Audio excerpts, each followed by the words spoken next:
Assalomu alaykum aziz bog'bon akalar, yana o'sha agronom market doim xizmatlaringda. Hozir Turkiyadan, ya'ni Antaliyadan agronom akalarimiz kelibdi. Shuncha preparatlarimizni ichida yo'g'i, ya'ni biz ham birinchi marta ko'rgan preparatimiz haqida maslahat berib, tavsiya qilyapti ishlatishimizni. Shuning uchun o'zlari hozir tushuntirib beryapti, sizlarga ham bir qator ko'rsatmoqchimiz. Abi, merhaba, ismim Muratcan Taşdemir. Noviçem Terabut firması olarak buradayız. Güzel Tabiat, buradaki distribütörümüzün ismi de. Burada mikoriza mantarlardan bahsediyoruz. Bayimize burada mikoriza mantar dediğimiz kökle beraber simbiyotik yaşayan kökün topraktan çekeceği mikro ve makro besin elementlerini ve suyu ne diyeyim tam optimum şekilde kullanmasına, istifade etmesine yardımcı olan simbiyotik bir yaşam formundan bahsediyoruz. Bitki ömrü boyunca bir defa veriyoruz. Ondan sonra yani bu bir pomidorsa da bir defa, sezon boyunca bir defa, bu bir meyve ağacı da olsa bir defa şeklinde uygulama yapıyoruz. Aynı zamanda bu kökün etrafını bir pamuk tabakasıyla sarıyor ve bu bize ne kazandırıyor? Bu bize bitkiye bir koruma, muhafaza durumu kazandırıyor. Yani neye karşı koruyor?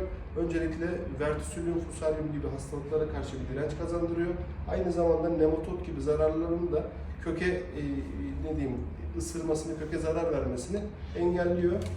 Bu şekilde hem damla sulamadan hem bandırma usulüyle veya bu bir tohumsa da tohum kaplama vazifesiyle de çok rahat bir şekilde çiftçilerimizin kullanabileceği optimum güzel bir ürün. Bunu da bayimize şu anda takdim ediyoruz. Hozir agronom akamiz aytyapti, mikoriza degan preparatini, ya'ni trik zamburug'ini aytyapti.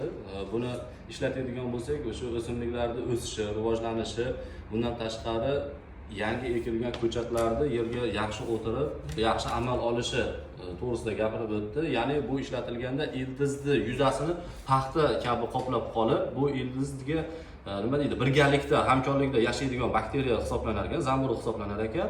O'sha tuproqda bor suvlarni olinishi yoki bundan tashqari o'g'itlarni tuproqda yeyolmayotgan ozuqalarni bu yordamida, o'sha zamburug' yordamida birga o'simlikka yetkazib berishini aytyapti. Bundan tashqari bir qancha kasalliklarda o'sha o'z-o'zidan so'lib qolish yoki bundan tashqari nematodalarda anchagina samarasi katta deyapti. Xudo xolasa agronom marketga tez kunlarda kelib qolsa, sizlarga beramiz. Xudo xolasa bir ishlatib ko'ramiz. Hammalaringga rahmat.